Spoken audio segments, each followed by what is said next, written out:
नमस्कार साथियों, स्वागत है आपका हमारे चैनल भगवत गीता वाईटी पर। आज हम श्रीमद् भगवत गीता के दूसरे अध्याय के 10वें श्लोक को समझेंगे, जिसमें भगवान श्री कृष्ण पहली बार अर्जुन से सीधे संवाद करते हैं। यह क्षण गीता के इतिहास में एक बड़ा मोड़ है, जहां एक तरफ युद्ध के मैदान में अर्जुन टूट चुके हैं, वहीं दूसरी तरफ श्री कृष्ण अब अपने दिव्य ज्ञान की गंगा बहाने को तत्पर हैं। इस श्लोक में एक गहरा भाव छिपा है। श्लोक कहता है, तमुवाच हृषिकेशः प्रहसन्निव भारत सेनयोरुभयोर्मध्ये विषीदन्तमिदं वचः। इसका भावार्थ है, हे भरतवंशी धृतराष्ट्र, उस समय जब अर्जुन पूरी तरह से विषाद में डूबे हुए थे, जब उनका मन युद्ध से पूरी तरह हट चुका था, जब वह अपने प्रियजनों को देखकर टूट चुके थे, तब श्री कृष्ण, जो हृषिकेश नाम से संबोधित किए गए हैं, एक मंद मुस्कान के साथ, जैसे हंसते हुए प्रतीत हो रहे थे, उन्होंने अर्जुन से इन शब्दों में संवाद शुरू किया। यहाँ पर श्री कृष्ण को ऋषिकेश कहा गया है, जिसका अर्थ है इंद्रियों के स्वामी। यह नाम अपने आप में बहुत कुछ कहता है। श्री कृष्ण केवल अर्जुन के सारथी नहीं हैं, बल्कि वह आत्मा के मार्गदर्शक हैं। वह हमारे मन, बुद्धि और इंद्रियों पर पूर्ण नियंत्रण रखने वाले हैं। जब अर्जुन जैसे योद्धा अपने मन पर नियंत्रण खो बैठते हैं, तब ऋषिकेश उस नियंत्रण को पुनः स्थापित करने के लिए आगे आते हैं। प्रहसन्निव, यह शब्द विशेष ध्यान देने योग्य है। इसका अर्थ है जैसे मुस्कुराते हुए।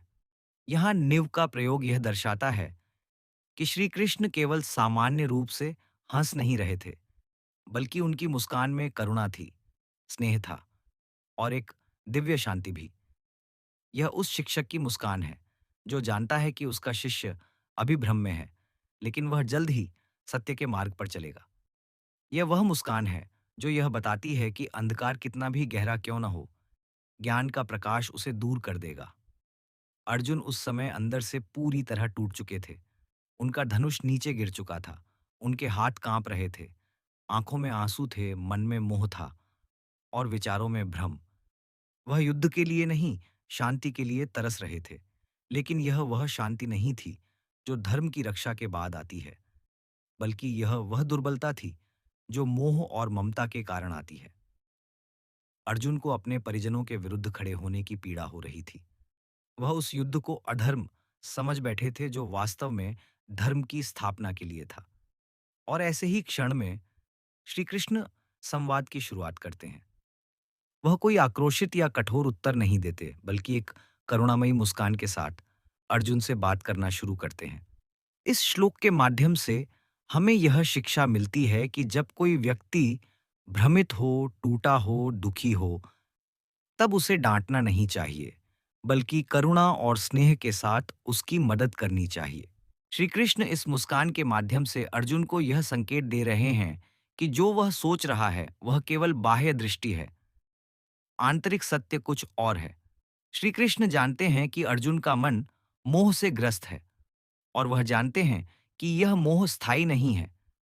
इसीलिए वह गहराई से विचलित हुए अर्जुन से प्रहसन्य भाव से बात करते हैं। इस मुस्कान में उनकी ईश्वरीय लीला छुपी है, जहां वह मनुष्य की कमजोरियों को देखकर भी उसे त्यागते नहीं, बल्कि उसे आत्मज्ञान की ओर ले जाते हैं। यह दृश्य केवल एक ऐतिहासिक युद्ध का दृश्य नहीं है, यह हर उस व्यक्ति की स्थिति है जो जीवन के किसी मोड़ पर निर्णय नहीं ले पाता। कभी कभी हम भी अर्जुन की तरह अपने कर्तव्यों से डरते हैं। कभी परिवार, कभी समाज, कभी भावनाएं हमारे रास्ते में आ जाती हैं। हम निर्णयहीनता में फंस जाते हैं, और तब हमें भी एक ऋषिकेश की आवश्यकता होती है। कोई ऐसा जो हमें समझाए, संभाले और अज्ञान के अंधकार से निकालकर आत्मज्ञान के उजाले में ले जाए। श्री कृष्ण की मुस्कान यह भी दर्शाती है कि वह अर्जुन को पराजित नहीं, बल्कि विजयी देखना चाहते हैं। आत्मा की विजय, मोह पर जीत, अज्ञान पर ज्ञान की जीत। वह जानते हैं कि अर्जुन की यह विषाद की स्थिति एक संक्रमण है, एक बदलाव का प्रारंभ है। जैसे सूरज उगने से पहले सबसे अधिक अंधकार होता है, वैसे ही आत्मज्ञान से पहले सबसे बड़ा भ्रम होता है। जब हम इस श्लोक को अपनी जिंदगी में उतारते हैं, तो हमें समझ में आता है कि जीवन में जब भी हम भ्रमित होते हैं, जब भी हम अपने कर्तव्यों को लेकर उलझन में होते हैं, तब हमें क्रोध नहीं चाहिए, डांट नहीं चाहिए, बल्कि किसी ऐसे का साथ चाहिए जो हमें समझे, जो हमारे विषाद को बिना मजाक बनाए स्वीकार करे और सही मार्ग दिखाए। यही काम श्री कृष्ण ने किया। यह संवाद केवल एक गुरु और शिष्य के बीच नहीं, बल्कि आत्मा और परमात्मा के बीच है। अर्जुन आत्मा है, जो संसार के दुखों से भयभीत है, और श्री कृष्ण परमात्मा है, जो उस आत्मा को उसके सच्चे स्वरूप की याद दिलाते हैं। वह स्मरण कराते हैं कि तुम केवल यह शरीर नहीं हो, तुम एक चैतन्य आत्मा हो, जिसका धर्म है कर्म करना, निष्काम भाव से, बिना फल की चिंता किए। यह श्लोक हमें यह भी सिखाता है कि सच्चा मार्गदर्शक कभी भावनाओं की निंदा नहीं करता, बल्कि उन्हें समझता है और धीरे धीरे व्यक्ति को सही दिशा में ले जाता है। श्री कृष्ण ने अर्जुन को तुरंत उपदेश नहीं देना शुरू किया। उन्होंने पहले अर्जुन की भावनाओं को सुना, उसे रोने दिया और फिर अपनी करुणामयी मुस्कान के साथ संवाद की शुरुआत की। इस श्लोक में यह भी संकेत मिलता है कि श्री कृष्ण जानते हैं युद्ध तो होना ही है, लेकिन उससे पहले अर्जुन का आत्मबल वापस आना जरूरी है। यह केवल बाहरी युद्ध नहीं, बल्कि आंतरिक युद्ध है। जब तक अर्जुन अपने मोह भ्रम और दुखों से नहीं लड़ेगा, तब तक वह किसी भी युद्ध को नहीं जीत पाएगा।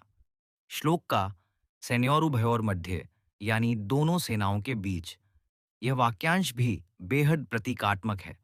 यह केवल युद्ध की स्थिति नहीं बता रहा, बल्कि यह दर्शा रहा है कि मनुष्य हमेशा दो स्थितियों के बीच फंसा होता है: मोह और कर्तव्य, भावनाओं और विवेक, भ्रम और ज्ञान, और उसी के मध्य खड़े होकर उसे निर्णय लेना होता है। श्री कृष्ण उसी बीच खड़े होकर उसे राह दिखा रहे हैं। यह संवाद हमें यह भी सिखाता है कि जब जीवन में निर्णय कठिन हो जाए, जब मन उदास हो जाए, जब कर्तव्यों से डर लगे, तब अपने अंदर के श्री कृष्ण को पुकारो। वह हमेशा हमारे साथ हैं, हमारे रथ के सारथी के रूप में, हमें संभालने, दिशा दिखाने और आत्मज्ञान की ओर ले जाने के लिए। जब अर्जुन मौन हैं और विषाद से भरे हुए हैं, तब श्री कृष्ण मुस्कुराते हैं। यह हमें यह भी सिखाता है कि जब हम मौन होते हैं और खुद से लड़ रहे होते हैं, तो ईश्वर हमारा साथ नहीं छोड़ते। वह बस सही समय की प्रतीक्षा करते हैं कि कब हम सुनने को तैयार हों, कब हम समझने को तैयार हों। आज के समय में भी यह श्लोक उतना ही प्रासंगिक है जितना उस समय था। जीवन में हम सब किसी न किसी मोड़ पर अर्जुन बनते हैं, लेकिन सौभाग्यशाली वे होते हैं जिन्हें जीवन में एक श्री कृष्ण मिल जाए, जो न केवल साथ दे, बल्कि मुस्कुराते हुए सत्य का ज्ञान भी कराए। तो साथियों, यह था श्लोक 10 का विस्तार। एक करुणामयी मुस्कान, एक दिव्य संवाद की शुरुआत, और आत्मा को सत्य के मार्ग पर चलाने वाला पहला कदम। अगर यह भाव आपको भी छू गया हो, तो इस वीडियो को लाइक करें और हमारे चैनल भगवत गीता यूट्यूब को जरूर सब्सक्राइब करें। धन्यवाद।